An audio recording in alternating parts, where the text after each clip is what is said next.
cold-blooded murder, an act carried out by sickened individuals. Individuals who we tend to picture as creepy and intimidating in our minds.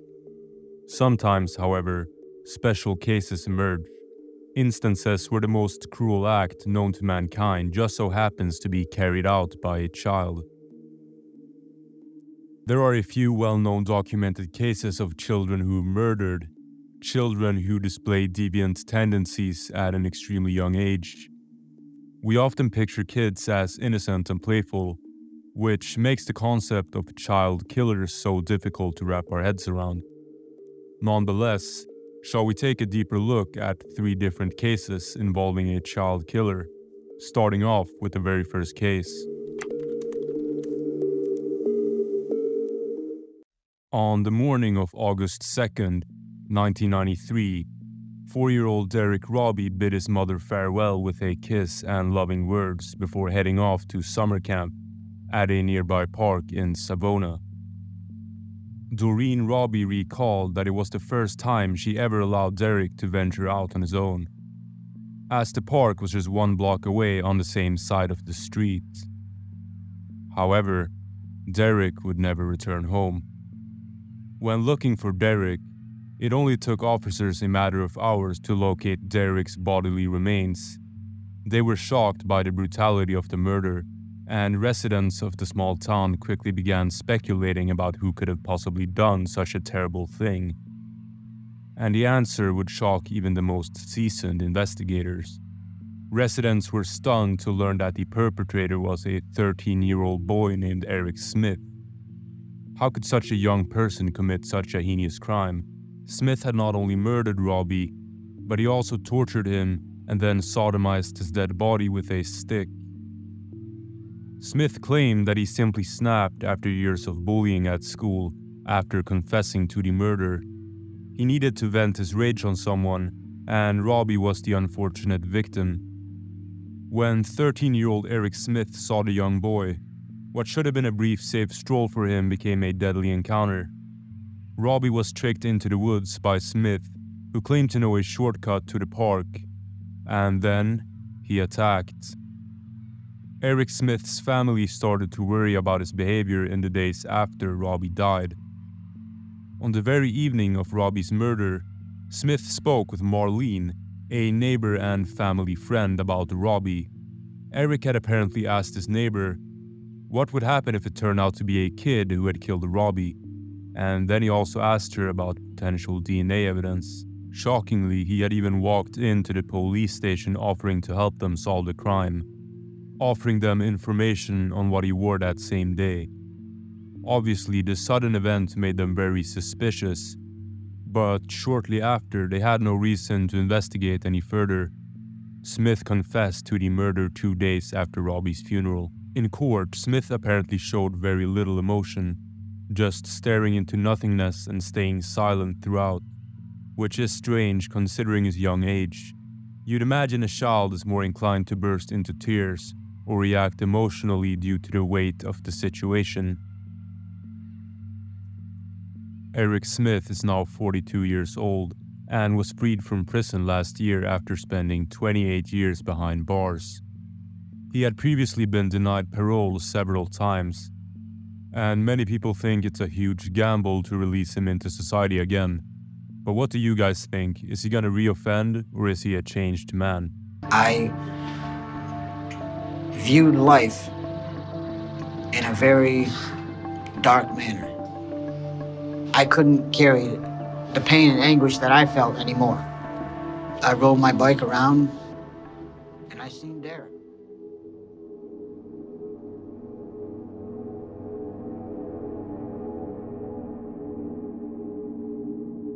In the Indian state of Bihar, in the village of Mushahar, Amarjit Sada was born. Amarjit's parents had a hard time making ends meet, and when their daughter was born when he was 7 years old, they had a 4th mouth to feed. Although he tended to be a loner, he liked to roam the neighborhood and climb trees. Amarjit was a very temperamental boy, often throwing tantrums and being short-tempered. As he was the only son, his mother sometimes smeared black ink on his forehead with her finger and told him, "This will protect you from the dangers of the world," something parents apparently do to their children in Indian tradition. Little did his mother know that the dangers she spoke of would be a force present in her own son, Amarjeet. When Amarjeet was 7, his mom introduced a 6-month-old boy to his family. Amarjeet's aunt had moved to the city and was no longer able to take care of the child due to financial struggles.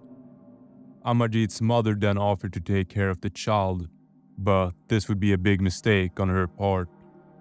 Everything seemed to be going fine until the day she had to go to the bazaar and leave the child in the custody of Amarjeet. As soon as his mother left, he started pinching his new brother, and this would cause the 6-month-old boy to wake up from his sleep and cry. The screams grew louder after Amarjeet pulled his ears. He couldn't tolerate the sound of the crying and choked the child to death. Amarjeet had committed his first murder at the young age of 7. When his mother asked him where the child was when she got back from the bazaar, Amarjeet grinned, took her to the paddy field and showed her where he had buried the child. When his father got home from work, Amarjeet boasted, "I hit his head with a brick." His father then slapped him and found it difficult to accept what a monster his son had become. Amarjeet's mother had no idea how a 7-year-old could kill an innocent baby while maintaining such composure. A year later, Amarjeet's mother gave birth to a baby girl. The family was delighted with the new addition, but Amarjeet struggled to form a connection with his sister. Despite spending hours staring at her, he felt no bond. Tragically, this lack of connection led him to commit a second murder. One afternoon, he was left alone with his sister, and when their mother returned, she discovered her lifeless body and screamed in horror. Confronted by his furious parents, Amarjeet simply replied, "Just like that," with an unsettling smile. Despite their neighbor's advice, Amarjeet's parents failed to take him to the police. Amarjeet Sada showed no remorse or guilt and derived pleasure from committing his crimes. The villagers feared him and avoided contact with his parents. Ignoring the reactions of others, Amarjeet went on to commit his third murder, making him a serial killer. Probably the youngest ever. He heard an infant's voice coming from a classroom in the village primary school and discovered a child inside. The child's mother returned from the market to find her 8-month-old daughter missing, and she confronted Amarjeet, who callously admitted to killing her. Then the villagers handed Amarjeet over to the police, who determined that he suffered from a conduct disorder and a severe chemical imbalance in his brain, finding gratification in causing harm to others without a sense of right or wrong. Amarjeet was charged with murder and detained at a children's home until he reached 18 years old. The shocking crimes committed by an 8-year-old captured national and international attention. Reports suggest that the now 26-year-old has changed his name to Samarjeet and may be living on the streets of India. Sounds like a serious risk to me. I mean, what? He just killed 3 people at the age of 8 or 7. And now he's an adult, so those tendencies are probably more developed. And he had a chemical imbalance in his brain, so it's not something you can really grow out of. I mean, that guy was born like that. So, hey, if you live in India, you should probably watch out for that guy.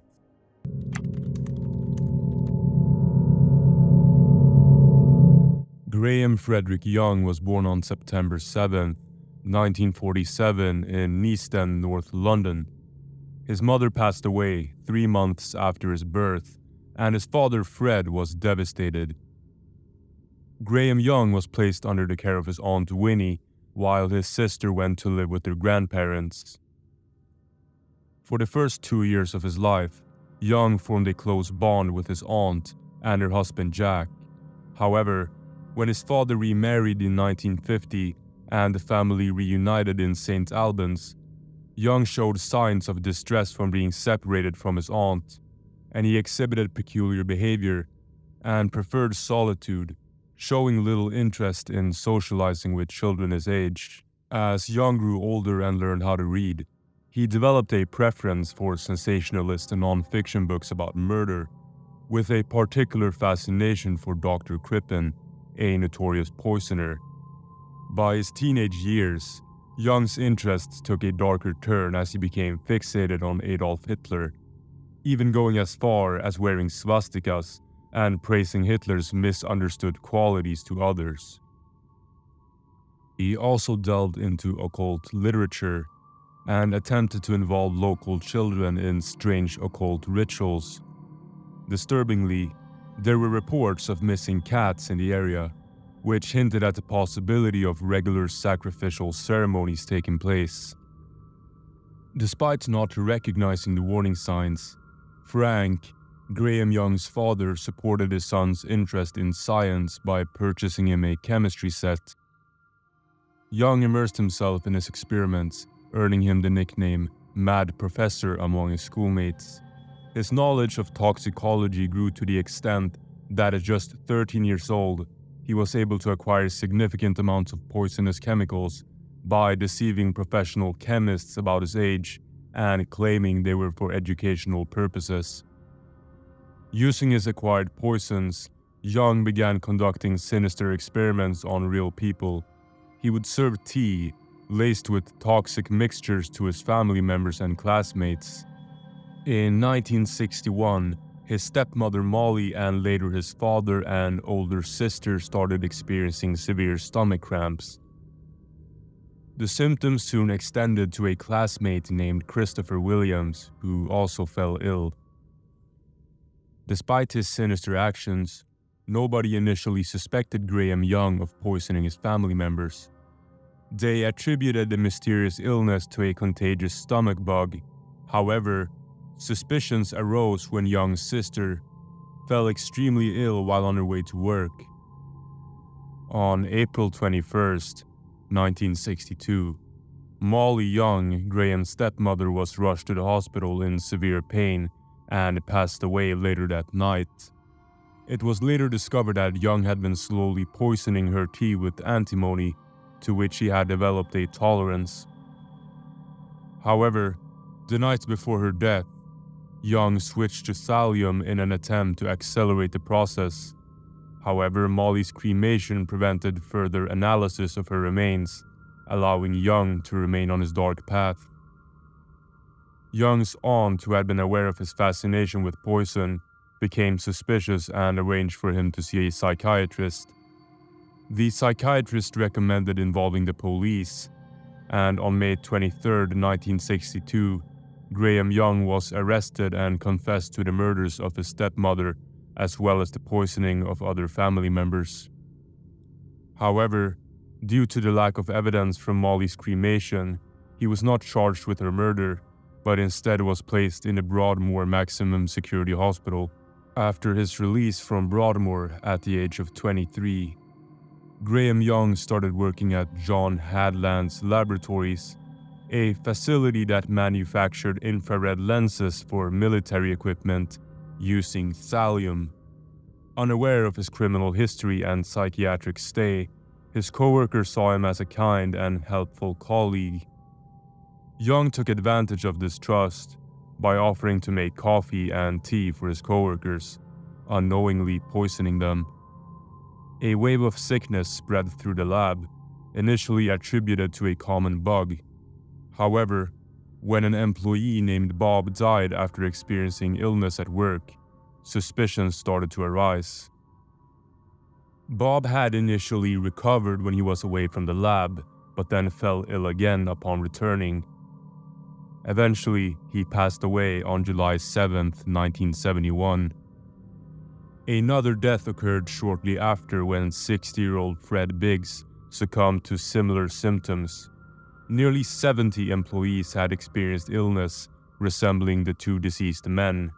As a result, suspicions grew even stronger, prompting an investigation into the cause of these illnesses.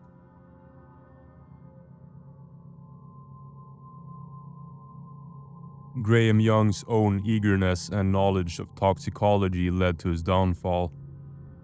When he questioned why thallium poisoning was not being considered as a cause of the illness at the lab, it raised suspicions among the staff. The doctors reported the exchange to the management, who in turn alerted the police. During the investigation, Young's diary was discovered, containing detailed accounts of his poisoning experiments on his coworkers.